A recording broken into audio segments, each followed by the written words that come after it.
All right, so we're diving into something today that's a little different than usual. Yeah.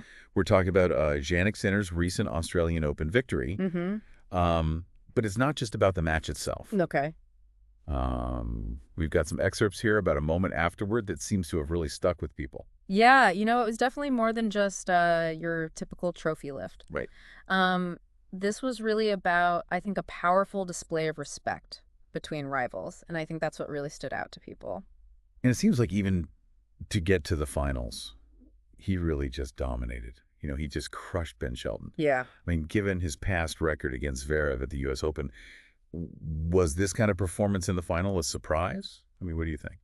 Well, Sinner's been on an upward trajectory for a while now, but his level of play against Zverev was remarkable. Right. Remember, Zverev is a formidable opponent. For sure. And they've had some, let's just say, testy exchanges in the past, Yeah. both on the court and in the media. Right. Well, and he won in straight sets. Yeah. 6-3, 7-6, 6-3. Yeah. I mean, he didn't even face a single break point. Yeah, exactly. It was just a clinic in controlled aggression. Wow. But what really I think resonated with fans is what happened after the final point. Yeah, this is where things get interesting. Zverev was obviously upset. Mm-hmm.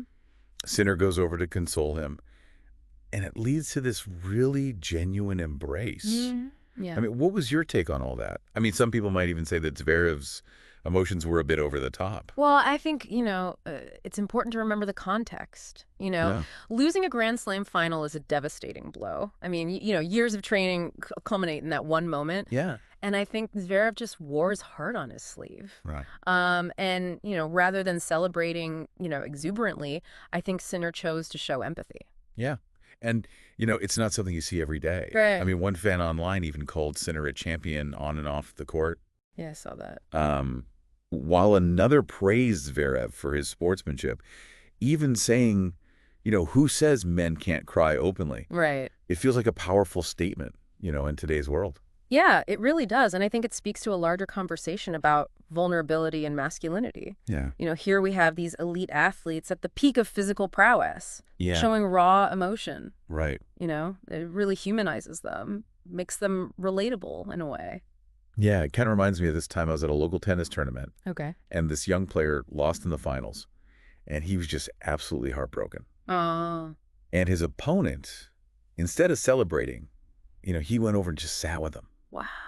No words, just a comforting presence. It really struck me. Yeah, these are the moments that I think transcend the game itself. Yeah. Instead of just celebrating victory, I think Sinner chose to acknowledge his opponent's pain. Mm-hmm. And in doing so, showed a level of respect that resonated deeply with people. Well, so, I mean, instead of the usual, sports are more than wins and losses takeaway. Right. What can we glean from this specific moment? Well, I think this moment really demonstrates that, even fierce rivals can develop mutual respect. Yeah. And I think that, in turn, really changes how we view competition as a whole. Okay. It also suggests that vulnerability, even in such a high-stakes environment, can be a source of connection and strength. It really makes you think, this wasn't just a display of good sportsmanship. It was a moment of genuine human connection that really transcended the rivalry. Totally agree. It makes me wonder, do these glimpses of humanity make us, the viewers, more invested in the athletes and the sports they play? It's a good question. I mean, it certainly adds another dimension to what it means to be a champion, don't you think? Absolutely. Yeah. I think so. All right. Well, thanks for joining me for this deep dive. I think this was a really interesting one. Yeah, this was great. Thanks for having me. All right. And we'll see all you listeners next time for another deep dive. Bye. Bye.